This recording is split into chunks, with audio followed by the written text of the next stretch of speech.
حضرت ایوب 18 سال بیمار رہے. زوجہ کہنے لگی دعا کر لو تو آپ فرمانے لگے بی بی سے کہ صحت کتنی دیر رہی؟ اس نے کہا 60 سال. تو آپ فرمانے لگے ذرا بیماری کو بھی 60 سال گزر لینے دو پھر دعا بھی کر لیں. یہ دعا کی اللہ، یہ لفظ کہے اللہ نے صحت دے دی، تندرستی آ گئی. ایک دن گھر میں بیٹھے بیٹھے زوجہ کہنے لگی کہ ایوب یہ بتاؤ دکھ اچھے کہ سکھ؟ آپ فرمانے لگے سارے دن ہی اللہ کے ہیں پر دکھ بڑے اچھے تھے. مجھ سے پوچھو تو دکھ بڑے اچھے تھے. کہا کس طرح؟ تو حضرت ایوب فرمانے لگے جب میں بیمار تھا تو 24 گھنٹے میں ایک دفعہ میرا رب میرا حال پوچھا کرتا تھا.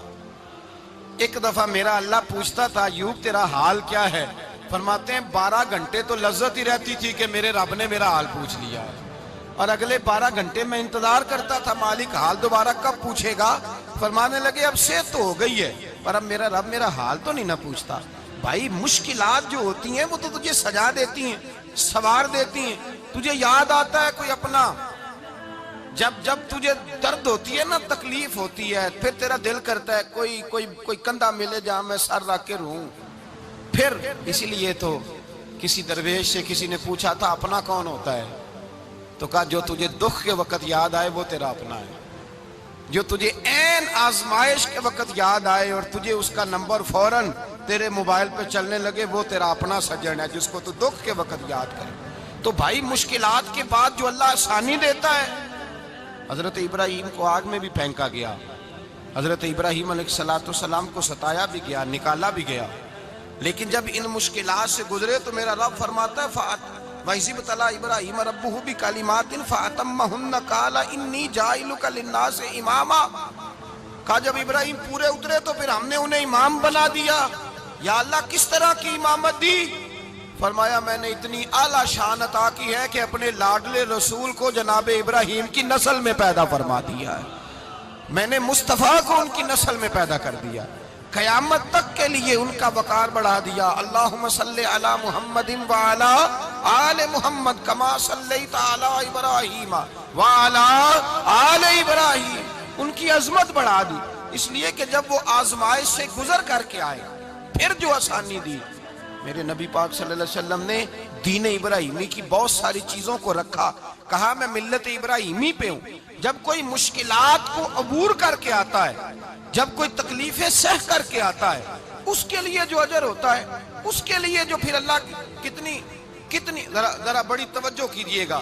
لوگ سمجھتے ہیں فلاں آدمی مشکل میں ہے تو شاید مشکل میں ہی رہے گا، فلاں آزمائش میں ہے تو شاید میرا اللہ فرماتا ہے ایک مشکل دے کے میں 2 آسانیاں بھی دوں گا. تم مشکل دیکھ رہے ہو، مشکل نہ دیکھو، وہ جو اس کو بعد میں آسانی آنے والی ہے، اور ڈبل جو میں اس پر نعمت کرنے والا ہوں اس کو دیکھو. حضرت یوسف کو بھائیوں نے کنویں میں ڈال دیا تھا، اور جب کنویں سے نکلے تو مصر کے بازاروں میں بکے، اور پھر زلیخا نے الزام لگایا تو حالات بگڑ گئے. حضرت یوسف کو جیل جانا پڑا. کتنی کٹھن زندگی تھی، لیکن میرے مالک کو کچھ اور ہی منظور تھا. کنویں میں گرنے والے، بازار میں بکنے والے، جیل میں جانے والے، الزام لینے والے جناب یوسف کو رب کریم نے اسی مصر کا بادشاہ بنا دیا. اللہ پاک نے اسی مصر کا حکمران بنا دیا. یاری تیری سونا پر ازمیشاں تیریاں اگ، اے سونا پرکھیا جاوندہ ہی پہلو نال اگاں دے لگ. اس کے لیے تھوڑا سا جتن کرنا پڑتا، تھوڑے کٹھن حالات سے گزرنا پڑتا، تھوڑی آزمائشوں کا روپ دیکھنا پڑتا. ہم چاہتے ہیں کہ ہمیں چھیڑے کوئی نہ کوئی تکلیف نہ آئے، کوئی آزمائش. یہ ہو نہیں سکتا میرے بھائی. نامی کوئی بغیر مشقت نہیں ہوا. 100 بار جب عقیق کٹا تب جا کر نگی ہوا. ہم چاہتے ہیں کہ ہمیں کچھ بھی دقت نہ آئے، مشکلات نہ آئے. اور مشکلات تو انسان کو سنوارتی ہیں بھائی، وہ تو نکھارتی ہیں.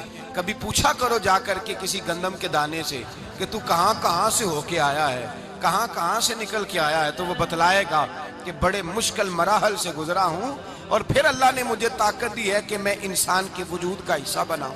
تو بھائی کٹھن مراحل، آزمائشیں، تکلیفیں یہ انسان کو بڑا انسان بنا دیتی ہیں. یہ اس کے لیے ترقیوں کا پیش خیمہ ہوتی ہیں. ہمارے جوان پریشان ہو جاتے ہیں، عورتیں خاص کر کے اس بات پہ توجہ کریں، وہ بڑی جلدی غم لے جاتی ہیں. وہ کہتی ہیں جانے میرا کچھ ہوگا ہی نہیں، جانے میرا کچھ ہو ہی نہیں سکتا. میرے بھائی درجنوں اور بیسیوں لوگ ایسے ہیں جن کی اولادیں نہیں تھی لیکن نام ان کا ان سے بھی زیادہ ہے جو بڑے بڑے صاحب اولاد. حضرت خواجہ معین الدین اجمیری کو جانتے ہیں آپ لوگ؟ نہیں جو جانتے ہیں وہ بولے. جانتے ہیں جی؟ لو جی کافی سارے جانتے ہیں, تھوڑے جی رہ گئے نا. جانتے ہیں نا خواجہ صاحب کو؟ ان کے کسی بیٹے کو جانتے ہوں؟ نہیں جانتے, نہیں جانتے, نہیں جانتے آپ ان کے بیٹے کو. حضرت خواجہ معین الدین اجمیری رحمت اللہ تعالیٰ علیہ کے بیٹے کو نہیں جانتے, لیکن ویسے آپ ہندوستان میں کسی آدمی کو چھیڑ کے دیکھیں وہ کہے گا میں خواجہ صاحب کا روحانی بیٹا ہوں, میں اولاد. حضرت غوث اعظم رضی اللہ تعالیٰ عنہ کی اولاد کو کم لوگ جانتے ہیں, لیکن آپ ویسے کسی کو پوچھ کے دیکھیں 11ویں والا پیر کون ہوتا ہے, ہر آدمی ہاتھ اٹھا کے بتائے گا خدا کے فضل سے ہم پر ہے سایہ غوث اعظم کا, ہمیں دونوں جہاں میں ہے سہارا غوث. لوگ جھوم کے بتلائیں. میرے بھائی یہاں لوگ پریشان ہو جاتے ہیں کہ اولاد ہوگی تو یہ ہوگا, فلاں ہوگا تو یہ ہوگا. بھائی ایسی کوئی بات نہیں. میرے پاس پیسے ہوتے تو میرا ابا بیماری سے فوت نہ ہوتا. جو مالدار ہوتے ہیں تو کیا وہ بچ جاتے ہیں؟ حضرت اسرائیل انہیں چھوڑ جاتے ہیں؟ او خدا کے بندے تو کیسی بات کر رہا ہے. یاد رکھ یہ جو آزمائشیں ہوتی ہیں, یہ جو تکلیفیں ہوتی ہیں, یہ جو تھوڑے سے مشکل حالات ہوتے ہیں. حضرت یونس علیہ السلام کی دوستی ہوگی حضرت جبریل امین سے, تو جناب جبریل ملنے آئے. حضرت یونس علیہ السلام فرمانے لگے جبریل میرا دل کرتا ہے مجھے اس بندے کی ملاقات کرا جو اللہ کا سب سے زیادہ عبادت گزار بندہ ہے. حضرت جبریل امین لے گئے دور دور فلسطین کے علاقے میں, اور لے جا کر ایک بندے سے ملاقات کرائی جس کی دونوں آنکھیں بھی کوئی نہیں تھی, دونوں بازو بھی کوئی نہیں تھی, دونوں پیر بھی کوئی نہیں تھی, اور اس بندے کی زبان پر لفظ بڑا کیا جاری تھے, یا اللہ تیرا شکر ہے, یا اللہ تیرا, بول کے کہیے یا اللہ تیرا, اے اللہ تیرا شکر ہے. شکر شکر کر رہا تھا. حضرت جناب سیدنا یونس علیہ السلام کہنے لگے میں نے تجھے عبادت گزار کو ملانے کو کہا تھا, تو کہاں لے آیا؟ حضرت جبریل کہنے لگے یا یونس یہ ہر چیز جانے کے باوجود اپنے رب کی رضا پہ راضی ہے. اس وقت دنیا میں نبیوں کے بعد جس سے اللہ سب سے زیادہ پیار کر رہا ہے وہ یہی بندہ ہے. یہ اپنے رب کی رضا پہ راضی ہے. اے تن میرا کنگی ہووے تے میں زلف سجن دی واواں, تے پوش میرے دی جتی بن جائے تے میں یار دی قدمی آواں. مارو مارو مینوں مار مکاؤ کوئی عذر نہ پیش لے آواں, تے جے سونا ہی میرے دکھ وچ راضی, جے سونا ہی میرے دکھ وچ راضی, جے سونا ہی میرے دکھ وچ راضی تے میں سکھ نو چلے ڈاواں. مانا کہ جب اس حال میں راضی ہے تو بس ٹھیک ہو گیا, ٹھیک ہو گیا. وصل اچھا ہے نہ فراق اچھا ہے, بس جس حال میں محبوب رکھے وہی حال اچھا ہے. بس جس حال میں انہوں نے رکھا بات ٹھیک ہو گئی. اس میں اب انسان شکوا کرتے پھرے کہ یہ کس طرح ہے وہ کس طرح, اپنے آپ کو مطمئن رکھا ہے. مشکل کے بعد جو آسانی آل, حضرت لقمان حکیم ان کے نام پر قرآن مجید کی پوری سورت ہے.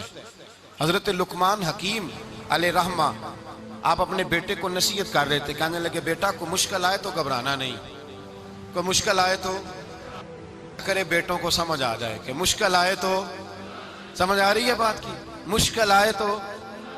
اور کیا خوبصورت جملے, بیٹے کو بٹھا کے کہتے ہیں بیٹا چھوٹی مشکل آئے گی تو اللہ بڑی مشکلات آسان کر دے گا. سمجھو چھوٹی مشکلات آئیں تو اللہ نے بڑی مشکلیں اس نے آسان کر دی. اور آپ کو بتاؤں اصل انسان ہوتا ہی وہ ہے جو مشکلوں میں جینے کا ڈھب سیکھ جاتا ہے, وہ بن جاتا ہے, جو کرب کے حالات میں جینے کا سلیقہ سیکھ جائے. اپنے بچوں کو یہ سمجھانا, حضرت لقمان بیٹے مشکل آئے تو گھبرانا نہیں, بڑی کو ٹال دیتی ہے, وہ نیکی کا اور آسانی کا پیش خیمہ ہوتی ہے. اللہ اس کے بعد آسانی سمجھا رہے ہیں. کچھ دنوں کے بعد کہنے لگے آؤ فلاں اللہ کے نبی کی ملاقات کو چلیں, فلاں نبی علیہ السلام سے ملنے چلتے ہیں. اس زمانے میں جو نبی تھے ان سے ملنے چلے گئے. بیٹے کو بات یاد تھی, گھوڑے پہ بیٹھے, امام ابن جوزی نے اس کو لکھا ہے, گھوڑے پہ بیٹھے تھے دونوں کے پاس گھوڑے تھے. اب رستہ بہت زیادہ تھا, کھانا ساتھ لے لیا, پانی ساتھ لے لیا, رستہ لمبا تھا, صحرا کا علاقہ تھا. جب جانے لگے تو اتنی سخت گرمی ہوئی کہ گھوڑے بھی بے ہوش ہونے لگے. اچانک ایسی گرم لو چلی کہ گھوڑے بھی. اب دونوں باپ بیٹا جو تھے وہ بڑی جوش میں تھے کہ جانا ہی جانا ہے. گھوڑے سے اتر کر کے پیدل چلنے لگے. اب پیدل چلتے چلتے ذرا آگے گئے تو گرمی میں جتنا بندہ پیدل چلتا ہے اتنا پیاس بھی زیادہ لگتی ہے, تو پانی پیتے رہے, کھانا کھاتے رہے, کھانا پانی بھی ختم ہو گیا. تھوڑا آگے چلے نا, اس قدر تکلیف بڑی کہ حضرت جناب لقمان کے بیٹے کے پیر کے اندر ایک ہڈی پیوست ہو گئی. اتنی بڑی ہڈی تھی وہ اندر ہی چلی گئی پیر, خون کے فوارے گرنے لگے. بیٹا بے ہوش ہو گیا. حضرت لقمان اس کے سرانے بیٹھے تو بیٹا تھا نا, آنکھوں میں آنسو آ گئے. بیٹے نے آنکھ کھولی تو کہنے لگا ابا جی آپ تو صبر کرنے والے ہیں, آپ رو رہے ہیں. فرمایا بیٹے میں کیا کروں, میرے سینے میں جو دل ہے وہ ایک باپ کا دل ہے. تو باپ جو ہوا تیرا, تیری دکھ پر رونا آیا. بڑی مشکل سے دانت کے ساتھ ہڈی نکالی, ہڈی نکلی تو خون بھی چلا. صاحب زیادہ کہنے لگا حضور آپ نے تو کہا تھا ہر مشکل کے بعد آسانی ہوتی ہے, اور چھوٹی مشکل دیکھ کے اللہ بڑی سے بچا لیتا ہے, تو ہم تو اچھے کام چلے تھے. مشکل پہ مشکل, مشکل پہ مشکل, یہ کیا ہے؟ حضرت لقمان کہنے لگے بیٹا نہ تو رب کی حکمتوں کو جانتا ہے نہ پوری طرح میں جانتا ہوں, لیکن جو میں نے کہا تھا وہ بات سچی ہے. فَإِنَّ مَعَ الْعُسْرِ يُسْرًا إِنَّ مَعَ الْعُسْرِ يُسْرًا. اللہ ہر مشکل کے بعد آسانی عطا فرمائے گا, اور فرمایا میرا ایمان ہے کہ ضرور ضرور عطا فرمائے گا. یہ بات کہہ رہے تھے کہ سامنے سے دھواں اٹھا, اتنا سخت دھواں اٹھا کہ آپ نے سوچا شاید وہاں بادیا, وہاں جاتے. وہاں چلنے لگے تو پیچھے سے کسی نے آواز دی ٹھہر جاؤ, رکو. وہیں رک گئے. تھوڑی دیر گزری تو کہا رک جاؤ. جب رکے تو ایک بولنے والا بولا, کہنے لگا تمہارے لیے تھوڑی دیر کے بعد جانوروں کا بندوبست کر دیا جائے گا, کھانے کا بھی بندوبست ہو جائے گا, بچے کا پیر بھی صحیح ہو جائے گا, چلے جانا, لیکن ذرا ٹھہرو. حضرت لقمان کہنے لگے بولنے والے تو کون ہے؟ تو کہنے لگے میں اللہ کا فرشتہ ہوں, میں اللہ کا فرشتہ ہوں. کہا اللہ کے فرشتے اور یہ سارا کچھ کیا ہے؟ تو فرشتہ کہنے لگا اصل بات یہ ہے کہ سامنے بستی پر مجھے عذاب نازل کرنے کا حکم ملا تھا, آپ بڑی تیزی سے آ رہے تھے. میں نے رب سے دعا کی کہ اللہ اس باپ بیٹے کی غلطی کوئی نہیں, مہربانی فرما. رب نے پہلے آپ کو صحرا میں الجھایا, پھر میری دعا کی برکت سے آپ کے گھوڑے ٹھہر گئے, پھر میری دعا کی برکت سے آپ کا پانی ختم ہوا, پھر میری دعا کی برکت سے آپ کے بیٹے کو زخم آیا, پھر میری دعا کی برکت سے سامنے سے دھواں اٹھا. فرمایا یہ جو تمہیں مشکل پہ مشکل آ رہی تھی, یہ تو میرا رب تمہیں عذاب سے بچانا چاہ رہا تھا. یہ جو تمہیں مشکل پر مشکل آ رہی تھی تو میرا مالک تمہیں عذاب سے بچا رہا تھا, تم سمجھ نہیں رہے تھے. حضرت لقمان نے بیٹے کی طرف دیکھا تو بیٹے کہنے لگے ابا جی بات بالکل سچی ہے, افضل الذکر لا الہ الا لا الہ الا, اور پھر پڑھنے لگے حسبنا اللہ و نعم الوکیل نعم المولا و نعم النصیر. یہ ورد ہونے لگے. بھائی جب تجھے مشکل آتی ہے, آزمائش آتی ہے, تو اس وقت سمجھتا ہے پتہ نہیں میرے ساتھ کیا بننے لگا ہے. اللہ تبارک و تعالیٰ چھوٹی مشکل دے کے تجھے بڑی سے محفوظ رکھتا ہے, چھوٹی بیماری دے کے تجھے بڑی سے محفوظ رکھتا ہے. بلکہ میں ایک دفعہ ایک تکلیف میں, ایک آزمائش میں مبتلا ہو گیا, تو میں نے اپنے حضرت سے کہا کہ حضور سارے دکھ کٹھے ہی آ گئے, کیا کیا جائے؟ تو آپ فرمانے لگے بڑے خوش نصیب ہو, جوانی میں اللہ نے دکھ دے دیے, بڑھاپے میں آئے تو برداشت نہیں ہوتے. یہ تو بڑے وقت پہ آ گئے, شکر ادا کرنا چاہیے. اس زمانے میں برداشت نہیں ہوتے, اب آسانی ہے, ان کو برداشت کرو, ہمت کرو. میرے بھائی یاد رکھیں آزمائشیں تکلیفیں آپ کو بڑا کرنے کے لیے آتی ہیں. ہم آزمائش کو برا جانتے ہیں, دکھ کو برا جانتے ہیں. دکھ تو بڑے پیارے ہوتے ہیں, یہ رونے کا سلیقہ سکھاتے ہیں, یہ اللہ کو منانے کا طریقہ سکھاتے ہیں, یہ مسجد میں جانے کا. وہ جو سکھی بندہ ہے نا, سکھی, مجھے ایک صاحب کہنے لگے دو قسم کے لوگ مدینے سے آتے ہیں, مدینہ شریف پوچھنے لگے, کہنے لگے حضرت جی دو قسم کے بندے ہیں, کچھ واپس جاتے ہوئے تڑپ رہے ہیں, کچھ تصویریں کھینچ رہے ہیں رخصتی کے وقت, فرق کیا ہے؟ تو میں نے کہا وہ جو تصویریں کھینچ رہا ہے وہ امیر آدمی ہے, اسے پتہ ہے کہ میں پھر ٹکٹ لے لوں گا, مہینے کے بعد پھر آ جاؤں گا. اور یہ مدینہ چھوڑتے ہوئے تڑپ رہا ہے, یہ کوئی غریب ہے, یہ کہہ رہا ہے پتہ نہیں دوبارہ موقع ملے کہ نہ ملے. یہ دکھی ہے, یہ آزمائش میں دکھی. سکھی بندہ تو مکے جا کے نہیں روتا, وہاں بھی کھڑا ہے ڈٹ کے کھڑا. دکھی کوئی نہیں تو روئے کیسے, روئے کیسے؟ دکھیے دی گل دکھیا ہی جانے, دکھیے دی گل. کیا خوبصورت لفظ ہے میاں صاحب کی, اور لفظوں میں حسن دیکھے. کہنے لگے دکھیے دی گل یہ دکھیا ہی جانے, تے سکھیے نو کی خبراں, تے یار جنہاں دے موت نے مارے روندے نہیں تک تک قبراں. یہ مشکل مرحلہ ہوتا ہے, جب انسان تکلیف میں ہوتا ہے پھر اسے احساس ہوتا ہے, اور تکلیف والے کو ہی تکلیف والے کی تکلیف کا احساس ہوتا ہے. جب آپ کو اللہ مشکل دیتا ہے تو سمجھ لے رب آسانی دینا چاہ رہا ہے, جب تیز دھوپ آتی ہے تو سمجھ لے اللہ گرم ہوا گزار کے ٹھنڈی بارش برسانا چاہ رہا ہے, اور جب چاروں طرف سے گھٹن ہو, پنجابی میں کہتے ہیں گما لگ جائے, تو پھر سارے بول کے کہتے ہیں اب جو طوفان آئے گا وہ سخت ہی آئے گا. اس لیے کہ گھٹن جتنی زیادہ ہوتی ہے پھر فضل بھی اتنا. جن لوگوں نے تکلیفیں زیادہ سہی تھی رب نے عزتیں بھی زیادہ ہی عطا فرمائی. جن لوگوں نے تکلیفیں زیادہ سہی نا انہیں اللہ نے درجہ بھی. حضرت بلال حبشی نے بڑی تکلیف سہی, مارا کرتا تھا امیہ, بڑا مارتے تھے, اتنا مارتے تھے کہ موٹے, آپ نے کبھی دیکھے ہیں دیہاتوں میں موٹے موٹے پائے ہوتے تھے چارپائیوں کے, موٹے موٹے پان کی چارپائیاں اور بڑی چارپائیاں کافر بچھا کے بیٹھ جاتے اور حضرت بلال حبشی کے پیر ان کے نیچے رکھ دیتے, ہاتھ ان کے نیچے رکھ دیتے, آگ لوہا گرم کر کے اس کے اوپر ننگے بدن لٹا دیتے. مکے نے بڑی آزمائشیں دیکھی, پھر اسی مکے نے مدینے نے عجیب رنگ دیکھا کہ میرے نبی معراج سے واپس آئے اور حضور نے عظمت دی. فرمایا بلال یار تیرا بڑا مقام ہے, تو مدینے میں چل رہا تھا اور میں جنت میں تیرے قدموں کی آواز سن رہا تھا. کتنا تیرا مقام ہے, کتنا تیرا درجہ ہے, میں وہاں تیرے چلنے کی آواز سن رہا تھا. حضرت ابو بکر صدیق رضی اللہ تعالیٰ عنہ نے اس زمانے میں حضور کی نوکری کی جب دوسرا جانثار کوئی نہیں تھا. سارے لوگ تانے دیتے, کہتے ابو بکر تو اکیلا ہی سیانا ہے, سارا مکہ مخالفت کرتا ہے, تو جان ہی نہیں چھوڑتا, سارا زمانہ مخالفت کرتا. ابو بکر صدیق نے مال بھی دیا, جان بھی دی, شہزادی حضرت عائشہ بھی دی حضور کی خدمت میں, ہر چیز لٹا دی. دنیا کو پتا اس دن چلا جس دن میرے رسول پاک صلی اللہ علیہ وسلم مسجد نبی میں بیٹھے تھے, درجنوں صحابہ تھے. حضور نے فرمایا ابو دردہ کو تو بلاؤ. جناب ابو دردہ حاضر ہوئے تو کہتے ہیں حضور کا چہرہ دیکھا تو ناراضگی ہے چہرے پہ. میں نے دیکھتے ہی کہا حضور آپ مجھ سے ناراض ہیں؟ حضور نے فرمایا ہاں میں ناراض ہوں. جب یہ لفظ کہے تو میں کانپنے لگا, حضور ناراض ہو گئے.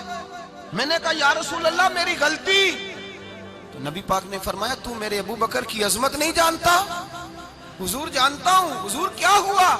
نبی پاک نے فرمایا کل تو گلی میں گزر رہا تھا, ابو بکر بھی گزر رہا تھا, تو نے سوچا ہی نہیں تو میرے ابو بکر کے آگے آگے چل رہا تھا؟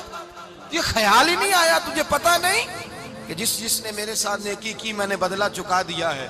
ابو بکر کا بازو تھام کے اللہ کی بارگاہ میں لے جاؤں گا, میرا رب بھی اسے بدلے عطا فرمائے گا. یہ عظمت, یہ شان, یہ بلندی اور رفعت مشکلات سے گزرنے کے بعد ملی. میرے نبی پاک صلی اللہ تعالیٰ علیہ وسلم کے ساتھ مولا کائنات شیر خدا حضرت علی نے 9 سال کی عمر سے وفا شروع کی اور تا دم آخری حضرت علی نے وفا کی مصطفیٰ سے. کٹھن مراحل سے گزرے, کٹھن مراحل سے. حضرت علی کہتے ہیں میں ہر جنگ میں ہر جہاد میں ساتھ تھا, پر جس دن مکے اور مدینے سے آنے والوں کو حضور بھائی بھائی بنا رہے تھے, مہاجر اور انصار کو بھائی بھائی بنا رہے تھے. فرماتے ہیں میں تنہا کھڑا تھا, کوئی کسی کا بھائی بن گیا, کوئی کسی کا بھائی بن گیا, میں اکیلا کھڑا تھا اور میں سوچ رہا تھا کہ یار میں کدھر جاؤں. کہتے ہیں میں اس حد تک آیا کہ میرے آنسو بہنے لگے, لیکن میری مشکلات کو آسانی تب ملی جب مدینے کے چاند دھیرے سے اٹھے, میرے قریب آئے, میرا بازو تھاما اور فرمایا علی باقی سارے بھائی بھائی بن گئے ہیں, انت اخی فی الدنیا والآخرہ, تو میرا بھائی ہے, دنیا میں بھی میرا بھائی ہے, قیامت کے دن بھی میرا بھائی ہے. حضور نے اعزاز دیا اور غدیر خم کے موقع پر حضرت علی کا بازو تھام کے کھڑا کر کے حضور نے فرمایا من کنت مولا ہوں فہذا علی مولا.